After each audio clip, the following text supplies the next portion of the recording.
स्वामी जी, योग जिस तरह से शरीर के लिए ज़रूरी है, न्यूट्रिशन भी शरीर के लिए कितना ज़रूरी है, ये आप हमेशा बताते हैं, आज भी आप बता रहे हैं, लेकिन बावजूद इसके लोग अपना खान पान सुधार नहीं रहे। थालियां तो बड़ी होती जा रही हैं, लेकिन खान पान नहीं सुधर रहा, जिसकी वजह से डेफिशिएंसीज बढ़ रही हैं। तो स्वामी जी, डेफिशिएंसी दूर करने के लिए यौगिक अभ्यास जो है वो तो आपने उसके शुरू करवा ही दिए हैं। खान पान कैसा होना चाहिए? सुबह उठने से लेकर के रात के सोने वक्त तक दिन भर में जो कुछ खाया पिया जा रहा है, उसमें किन किन बातों का ख्याल रखना है?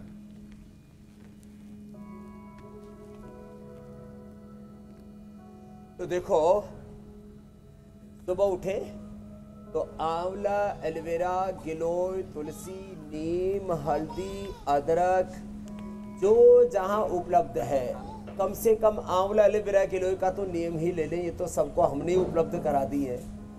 बाकी जो मैंने बताया, लहसुन है, अदरक है, हल्दी है, सुबह सुबह उठ करके गोधन अर्क है। तो सुबह उठ करके कम से कम आंवला, एलोवेरा, गिलोय से शुरुआत करें। सुबह पानी जरूर पिए, उसको उषप पान कहते हैं। और एक नियम से ताड़ासन, तिर्यक ताड़ासन और ये सूर्य नमस्कार, इसको तो कभी नहीं छोड़ना। ये तो 10 बार करना ही करना है। नाश्ते में एक जैसा नाश्ता नहीं, कभी अलग अलग प्रकार के मिलेट से बने हुए दलिए का, मल्टीग्रेन दलिए का। आजकल किसी को इडली आदि भी खानी होती है, डोसा खाना होता है या पराठा भी खाना होता है।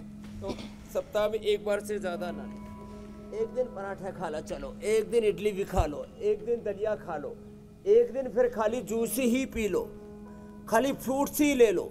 और सप्ताह में एक दिन जो है थोड़ा अवॉइड भी कर दो, एक दिन उपवास भी कर लो।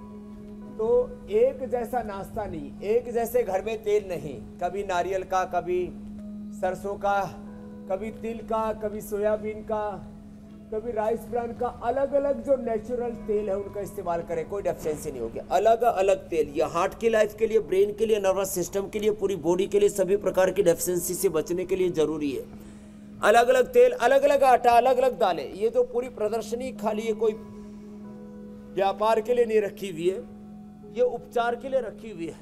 उपकार की भावना से कि हम अलग अलग दालों का प्रयोग करें और दालें छिलके वाली हो, अलग अलग अनाजों का प्रयोग करें और अलग अलग साग सब्जियां, अलग अलग फल, जो भी सीजनल चीजें होती है उनका इस्तेमाल करें।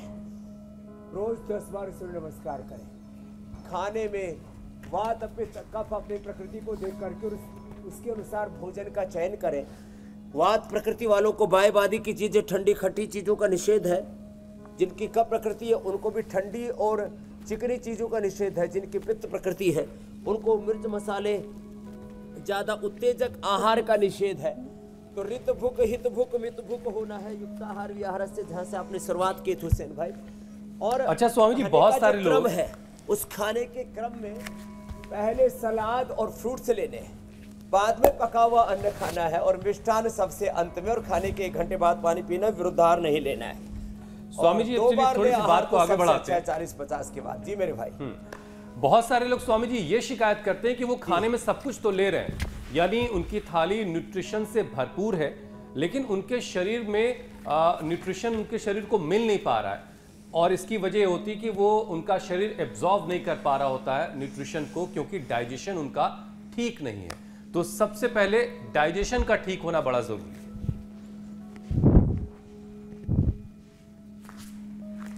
तो डाइजेशन को ठीक करने के लिए तो खाने के बाद वज्रासन में ऐसे बैठा करें। खाने के बाद मंडूकासन नहीं करना, खाने के बाद वज्रासन में बैठा करें। रात के खाने के बाद 10-15 मिनट थोड़ा टहला करें, चला करें। दोपहर के खाने के बाद, सुबह नाश्ते के बाद वज्रासन में ऐसे बैठ जाओ और सुबह सुबह खाली पेट।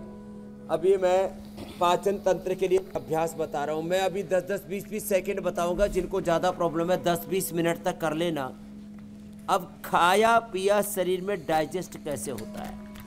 पहले वो आमाशय में, पक्वाशय में, आंतों में जाकर के भोजन शरीर के अंदर अवशोषित होता है। फिर लीवर से उसका प्रोसेस होकर के वो शरीर के अनुरूप करके जिस शेप में, जिस कंडीशन में बॉडी फूड को न्यूट्रिशंस को एब्जॉर्ब करती है, उसको उस कंडीशन में लाने के लिए लीवर की बड़ी भूमिका है। फिर वो पूरे शरीर में जाता है और रस रक्त मांस मेद अस्थि मज्जा शुक्र रज ओज बनता रसाद रक्तम ततो मांसम मांसान मेद प्रजायते मेद स्वस्थ तथा मज्जा मज्जा शुक्र से संभव। तो जब ये मंडूक आसन ऐसे पूरा होगा और ये भी मूलबंध और उड्डयन बंद के साथ, कपालभाति के साथ, तो पाचन अच्छा हो जाएगा। देखो घास फूस खा के गन्ना खा के हाथी कितना मजबूत होता है, सूखी घास और चने खा के हाथी कितना बढ़िया दौड़ता है, और हिरण भी खाली हरी घास खा करके दौड़ता है और आदमी लड़खड़ा रहा है सम्माल पानी खा करके।